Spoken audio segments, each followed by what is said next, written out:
The Cement Grave. It started with concrete. Fresh, wet concrete poured under the pale glow of industrial floodlights, hissing and bubbling like a beast being fed. It was 3:17 a.m., a cold October night on the outskirts of Chicago, where a new apartment complex was being built over land nobody wanted to talk about. The project had been behind schedule for weeks, so when Luis, a young immigrant worker, fell into the pit, tangled in rebar, screaming as his leg broke on impact, nobody had time to react. They heard him. Oh, they heard him. "Ayuda, I'm still here." But the foreman, a fat man with tired eyes and an expensive watch, shook his head. "We stop now. The whole foundation's compromised. Cover it." And they did. The hose kept pumping. The gray sludge swallowed Luis's voice and then his face.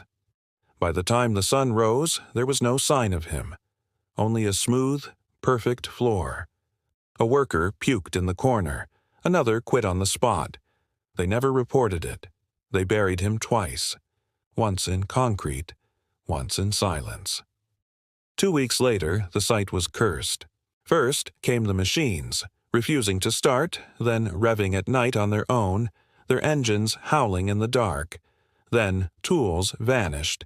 Then came the footsteps, concrete boots, wet, heavy, dragging.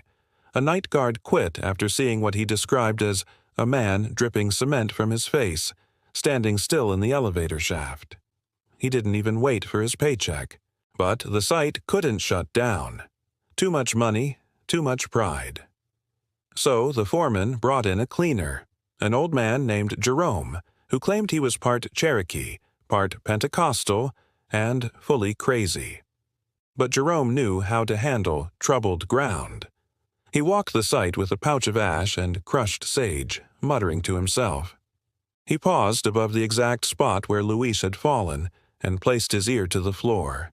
Then he whispered, "He's not gone. You poured him into the bones of this place." That night, Jerome did a ceremony. Candles, salt, a circle of red sand. He chanted in a language no one recognized.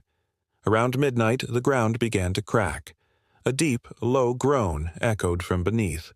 Then, a sound no one forgot. A hand, gray and stiff, broke through the floor. The fingers twisted like they were waking up. The men screamed. Jerome only whispered, "He wants to be remembered." 10 years later. The building was finished but stood empty for nearly a decade. People said it was haunted. A few tried to live there, but never stayed more than a week. And then, as property values rose, a young family finally moved in. Jessica and Dan with their 6-year-old son, Oliver. They loved the cheap rent, the quiet halls, the thick concrete walls. On their first night, Oliver woke up crying. "There's a man in the basement," he whispered. "He's looking at me." Jessica checked. Nothing. She brushed it off. But the next night Oliver said something different. "He's still wet." Dan laughed. Kids and their imagination. Until they found gray footprints, wet, leading from the basement stairs to Oliver's bedroom. They never found out who he was, but the walls still remember. And some nights, if you press your ear to the basement floor, you can still hear it. Thump. Drag. "I'm still here,"